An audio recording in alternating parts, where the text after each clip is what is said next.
अक्सर हमें लगता है कि खूबसूरत ट्रैकिंग रूट्स हमसे मीलों दूर हैं और उसी वजह से हम अपने आसपास की खूबसूरती को नज़रअंदाज कर देते हैं। यहाँ आने से पहले मैं भी यही सोचता था। चंडीगढ़ से सिर्फ 1.5 घंटा और पिंजौर से 45 मिनट की दूरी पर हिमाचल प्रदेश की डिस्ट्रिक्ट सोलन में है करोल का टिब्बा ट्रैक, जिसे एक दिन में इजीली कवर किया जा सकता है। 5 से 6 किलोमीटर टोटल ट्रैकिंग रूट में ही देखने को मिलती है फॉरेस्ट की वाइड डाइवर्सिटी। चीरपाइन फॉरेस्ट से लेकर wide open meadows, pine and oak forest, Karol का टेम्पल और प्राचीन पांडवों की बनाई हुई गुफा। और अगर आप मेरी तरह लकी हैं तो आपको यहाँ पे करोल माता का मेला देखने को भी मिल सकता है।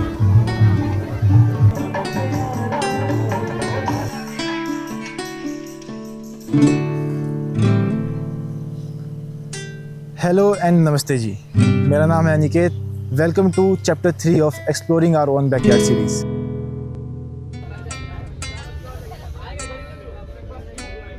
सुबह सुबह बस पकड़कर मैं सोलन पहुँच जाता हूँ और वहाँ से चंबा घाट, जहाँ से ट्रैक की शुरुआत होती है। और बस 5 ही मिनट में मैं सिटी लाइफ एस्केप करके बहुत ही सुंदर चिरपाइन की फॉरेस्ट में एंटर कर जाता हूँ। अब हवा में पॉल्यूशन कम और खुशबू ज़्यादा थी। मॉर्निंग सनलाइट से पूरा फॉरेस्ट ग्लो कर रहा था। ठंडी हवा और कुछ डॉग्स का साथ एक परफेक्ट शुरुआत थी।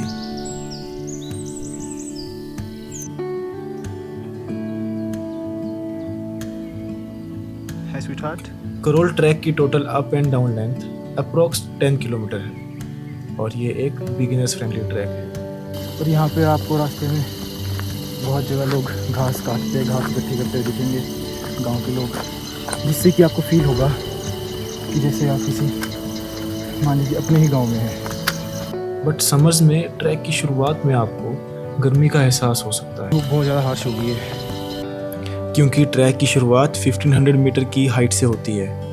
इतनी हाइट पर समर में डे टाइम पर टेम्परेचर 30 से 35 डिग्री तक राइज कर जाता है, खासकर सोलन जैसे शहर में।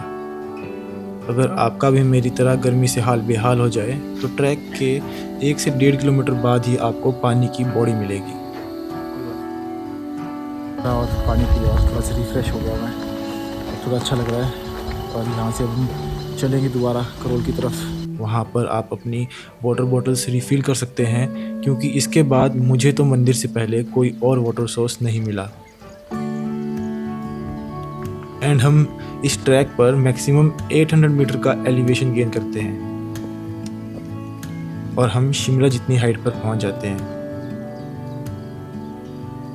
और वहाँ गर्मी नहीं होगी, वहाँ होगी तो बस सुकून से भरी ठंडी हवा। इतनी एलिवेशन पे आ चुकी है कि यहाँ पे अब हवा बहुत अच्छी और ठंडी हवा चल रही है। धूप काफ़ी कम लग रही है। हाँ, काफ़ी अच्छा लग रहा है यहाँ पे।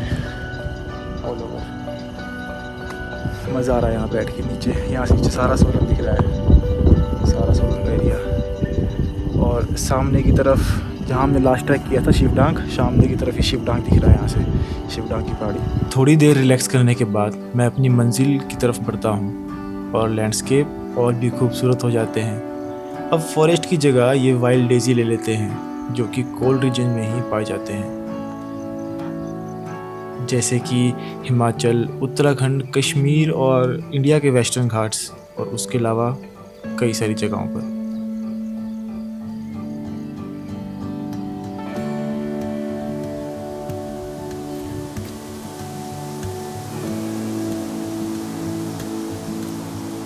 ट्रैकिंग करने का सबका अपना रीज़न होता है और मैं यहाँ किसी एक्सपेक्टेशन से नहीं आया हूँ। मुझे तो बस नेचर में रहना पसंद है, नेचर को देखना पसंद है और नेचर को फील करना पसंद है। अपनी फ़िज़िकल कैपेबिलिटीज़ को टेस्ट करना पसंद है। मेरी यही इच्छा मुझे हमेशा से नेचर के क्लोज रखती है।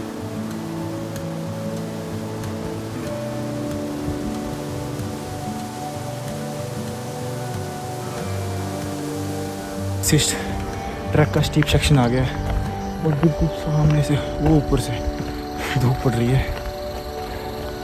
भाई अगर आप आओ तो हैट होनी चाहिए आपके पास एक, जो आपको धूप से बचाए आपके सर को। ब्रो दिन का 1 बज रहा है, बहुत ज़्यादा तेज़ हो गई है धूप।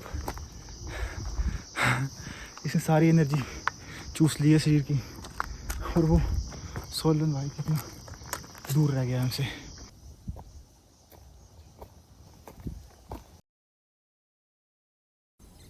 Finally, we are in dense forest of pine and oak.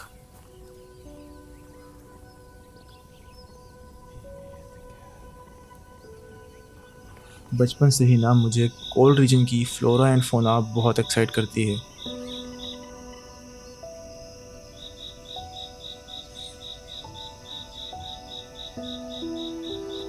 क्योंकि यहाँ चलती ठंडी हवा और एक स्टिलनेस का एहसास, हल्की धूप, पत्तों की सरसराहट, थोड़ी देर के लिए इन सब चीज़ों ने मुझे शांत कर दिया।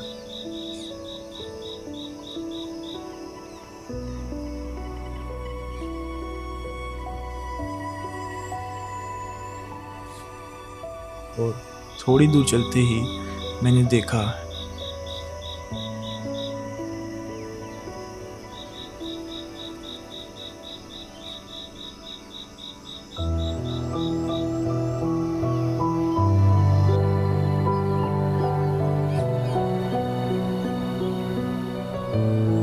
जिस जंगल में मैं बैठा था, ये जंगल पूरे पहाड़ पर फैला हुआ है, जो कि बेइंतहा खूबसूरत लग रहा था। और मन में सवाल आया कि यहाँ कितने सारे जंगली जानवर रहते होंगे, और आज मैं उनके घर आया हूँ, पर उन्हें इससे कोई परेशानी नहीं है। पर जब वो हमारे घर आते हैं, हम परेशान हो जाते हैं। कितने ऐसे केस होंगे जहाँ किसी जानवर ने इंसान को नुकसान पहुँचाया, पर ऐसे बहुत केस होंगे जहाँ इंसान ने जानवर को नुकसान पहुँचाया। आसमान में अपनी आज़ादी का मज़ा लेती हिमालयन ग्रिफिन वल्चर उड़ रही थी, और उसे हमसे कोई मतलब नहीं था। उसे मतलब था तो सिर्फ अपने फ्रीडम से, क्योंकि जानवर भी जानते हैं अपने काम से मतलब रखने में ही सबकी भलाई है। एक जगह है बॉस, अल्टीमेट भाई, मैंने ऐसा नज़ारा कभी नहीं देखा। मैं इस टाइम पेड़ों से ऊपर हूँ। पेड़ देख रहे हो, ये पेड़ है पीछे, उसका टॉप है पेड़ का, और मैं उससे ऊपर खड़ा हुआ हूँ। सारा जंगल नीचे है। मैंने कोई जंगल का ऐसा व्यू नहीं देखा, बिल्कुल क्लोज एकदम जंगल, मेरे सारा जंगल मेरे नीचे और मैं जंगल के ऊपर से उसको देख रहा हूँ।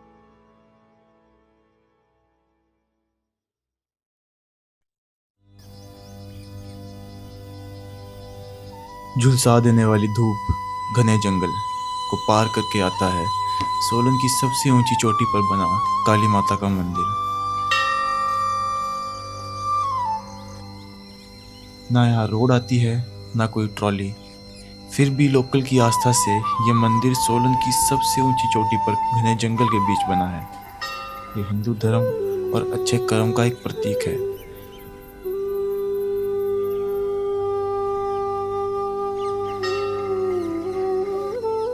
ये मंदिर दर्शाता है अगर आस्था सच्ची हो तो कठिनाइयों से फर्क नहीं पड़ता।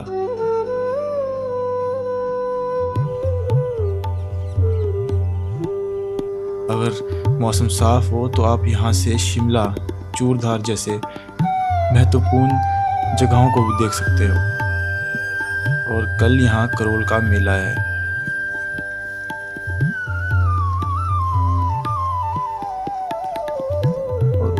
उसी के लिए मंदिर में सफाई और कल के लंगर की तैयारी चल रही है।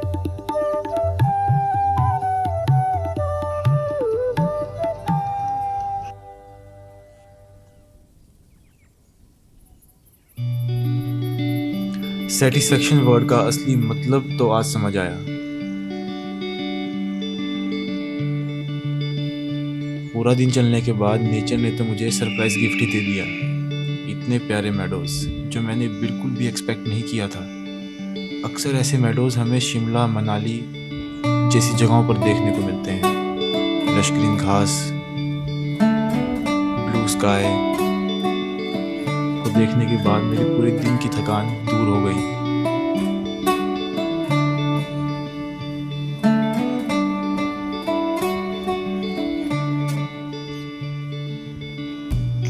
अल्टीमेट स्पॉट है यार, बहुत ही सुंदर स्पॉट है। मैंने एक्सपेक्ट ही नहीं किया था कि ऐसा स्पॉट होगा यहाँ पे। इतनी नरम घास है ना कि आप उस पर ऐसे मतलब घर का गद्दा ही फेल हो जाएगा उसके।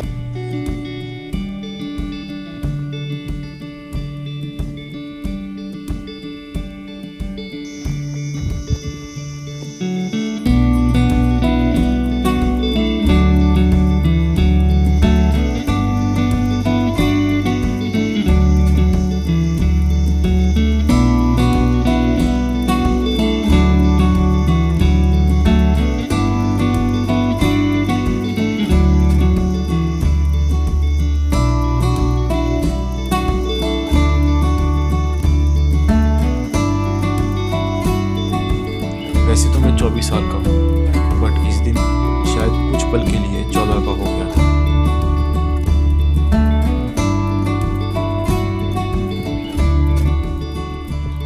बट अभी स्ट्रगल का एंड कहाँ हुआ है।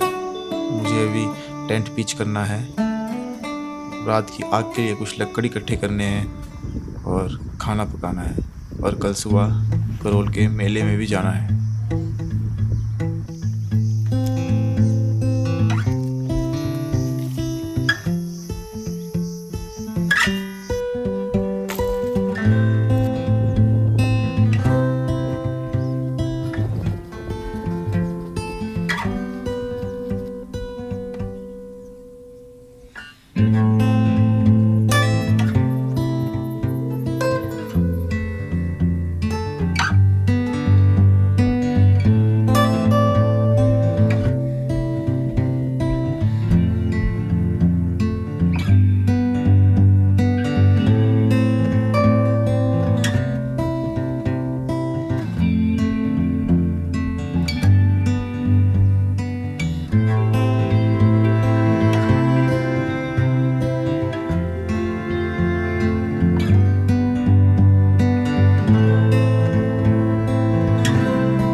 सुबह सुबह चारों ओर बादल छाए हुए थे। रेनकोट ना होने के कारण मुझे वापस जाने का डिसीजन लेना पड़ा, पर मैं निराश था।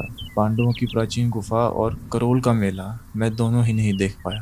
यही सोचता हुआ मैं ट्रैक से वापस उतर रहा था, और रास्ते में एक भैया साइड में उसी जगह बैठे थे जहां मैं आपको गलत और सही रास्ता बता रहा था। तो मैंने उनसे आउट ऑफ क्यूरियोसिटी बस ऐसे ही पूछ लिया, ये रास्ता कहाँ जाता है। उन्होंने बताया ये रास्ता गुफा की तरफ जाता है और वहीं पर मेला है। और उन्होंने बोला मैं भी वहीं जा रहा हूँ, मेरे साथ चलो। मैंने सोच लिया बारिश से फर्क नहीं पड़ता, ये चांस मैं मिस नहीं करूँगा। कोच घाट था।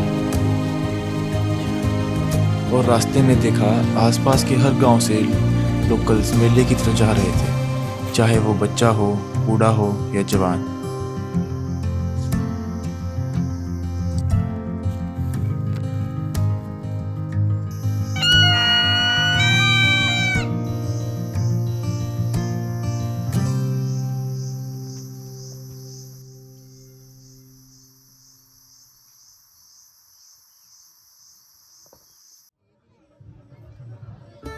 यहाँ पहुंचकर ऐसा लगा कि मैं वक्त में पीछे आ गया हूँ। कहीं लोग शॉपिंग कर रहे हैं, एक बाबा जी पकोड़े के लिए आलू काट रहे हैं, कहीं जलेबी मिल रही है, और किसी का बचपना फिर से बाहर आ गया है। यही तो एक मेले की खासियत है। और रमेश भेलपुरी वाला अभी भी अपने पहले कस्टमर के इंतज़ार में है। और इन्हीं सब के बीच बना है करोल माता का मंदिर, जहां आज पूजा चल रही है।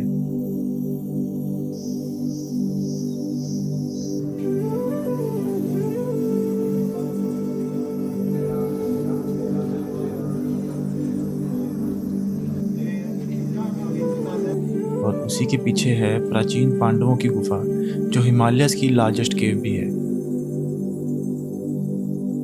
और ऐसा माना जाता है कि ये गुफा करोल से शुरू होकर पिंजौर के शिवलोत्रिया में निकलती है, जो अपने आप में एक अचंभा है।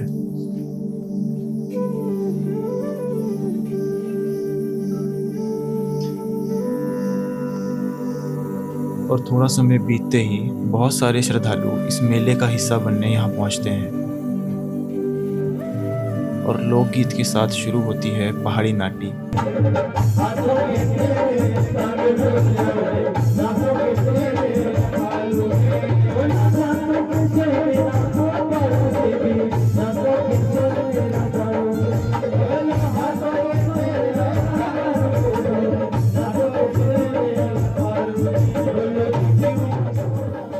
यहाँ हर वो चीज़ थी जिसकी एक इंसान को ज़रूरत होती है, श्रद्धा, मनोरंजन और अंत में भोजन।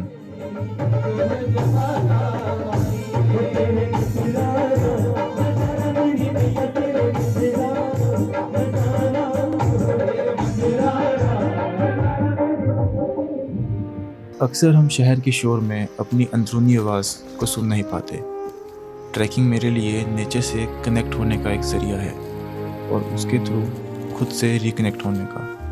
और इस सफ़र में आप बहुत से इम्पोर्टेंट लाइफ लेसन सीखते हो और आज मैंने एक लेसन सीखा। अगर आप कोई एक्सपेक्टेशन नहीं रखोगे, अपने काम को पूरे दिल से करोगे तो नेचर आपको खुद रास्ता दिखाएगी। और मेले में पहुंचते ही वो भैया कहीं गायब हो गए और इसके बाद वो मुझे कभी नहीं मिले।